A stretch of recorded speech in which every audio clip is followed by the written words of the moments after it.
Hey guys, welcome to Heroes of Horsepower. We have a really exciting show for you today.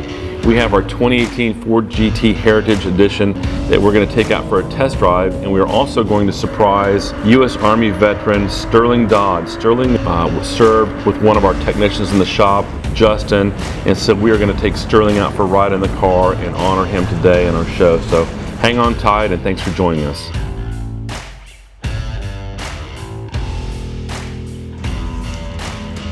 What's up, Sterling? What's going on, John? Wow. So what do you think? I don't think I've ever even been close to something like this. How you like the surprise? It doesn't get much better than this. No, it doesn't. Until actually, we get the Venom F5 out here, you know, the new Ford GT, they're just so rare. And I've only driven it a few times, so. I gotta tell you, the biggest muscle car I've ever been in is a V6 Mustang, so this is kind of taking it to a whole other level. Well, this is a V6 supercar, but it doesn't sound like a V6. It certainly doesn't run like a V6. So what exactly is this? So this is the 2018 Ford GT, and this is a special car that Ford is building. Basically, it's a race car for the street. Wow. They raced at Le Mans back in 2016 and won their class. Wow. To commemorate back in the 60s when they won in 66, 67, 68, and 69. Wow. And so these cars new are around 450 grand. Then this is a special edition. So this is called the Heritage Edition. So it has the special red with the white stripes, and it's got the number 1 on the door and on the hood that commemorates when Ford won Le Mans back in 1967. Yeah, absolutely. That'd be kind of the perfect vehicle to do one of our first Hero and Horsepower episodes. Well, I'm honored. To be quite honest with you, I'm too, really man. honored. Yeah, this you want to go for a drive? I absolutely All do. right, man, let's do it. Come on. Absolutely. How'd you end up in the military? So I knew that I wanted to join the military when I was about 13 years old. Wow. I kind of told my mom, I was like, hey, listen, that's what I'm gonna do. Because I think that kind of what spurred it was my mother kind of sat down with me like an hour before that and said, we don't have any money for college, so you're gonna have to figure it out. I was in the same boat. Yeah. So I thought, well, I guess I'll join the Army and get that shit paid for. Yeah.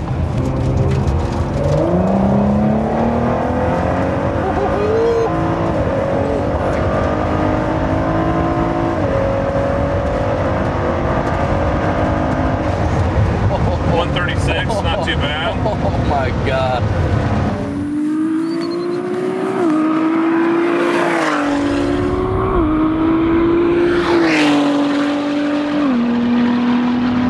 Wow. Wow. You can feel it pushing you against the seat. Absolutely. It's very torquey. Damn. Just keeps on going. Yeah. So you knew early on you wanted to be in the Army. Yeah. So at 17, when I turned 17, my 17th birthday, my mom and I walked to the recruiter's office, and obviously I had a long-standing relationship with this recruiter, and and it's honestly been the best decision I've ever made. And I spent 6 years as a paratrooper. I really loved that. I miss it every day. You get a pretty good rush jumping out of the plane? You know, there's no way to emulate that high. Really? Yeah, no, not at all. Besides this that's why we do it. That's kind of, it's a high. You're searching for that rush. Speed and performance and then the rush, Absolutely.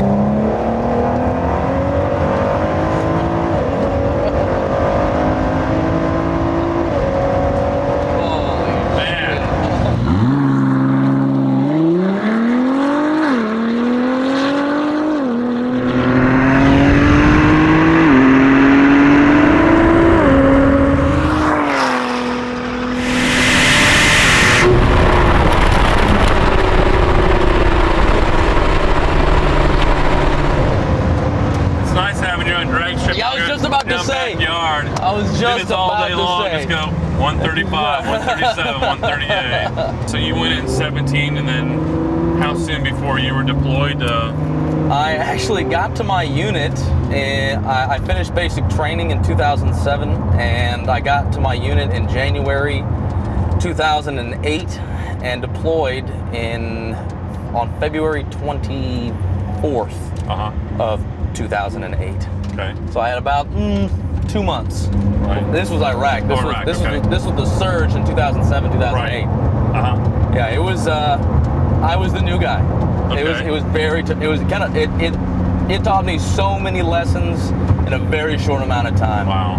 I went to Italy the back half of my military service. I served 6 years active duty, and I went to Italy. Right. And Justin was one of your techs now. At the time, he was one of my soldiers.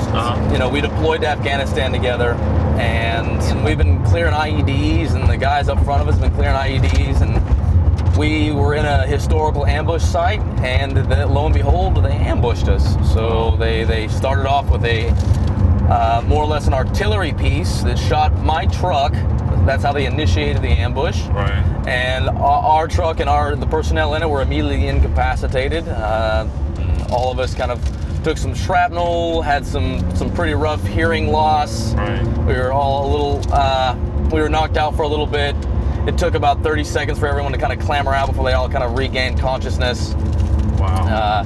Can't even imagine. Yeah, it was interesting. And after they did that, they initiated with small arms fire. Of course, we were relatively okay because of the fire suppression system that I think that you're actually very familiar with, because it's like a Helon system? Yeah, it's absolutely.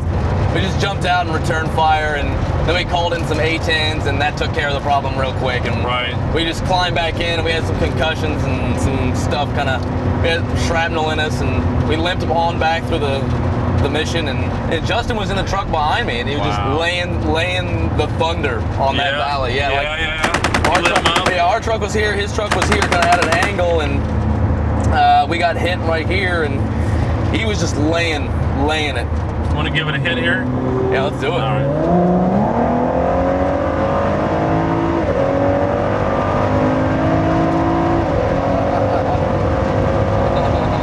She gets up pretty quick. Woo! Holy shit.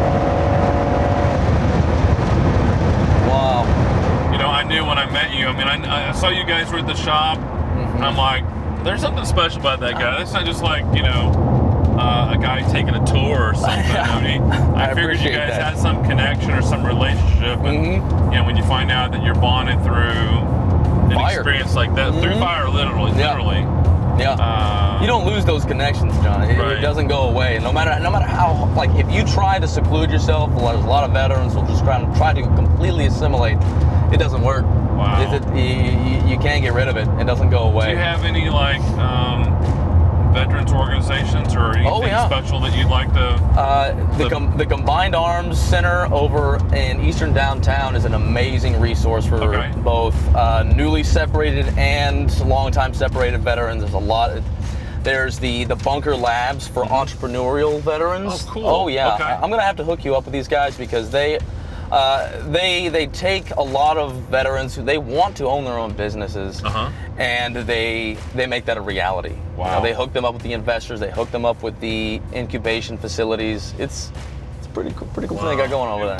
We can do what we do and serve our customers because guys like you went out there and fought for our freedom, and very grateful and appreciative for you, and glad we could do this. It was fun, and let's do it again. Yeah, you're one of a handful of guys that's gotten a chance to drive and go for a ride in the new Ford GT, much less a Heritage. So I will never forget this moment. I promise you. I'm glad we got to do it, and we survived it. I didn't do anything dumb.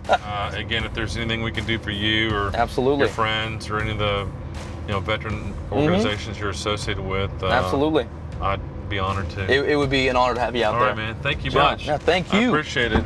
Thank you so much. Let's do this again. All right. Sounds good. All right.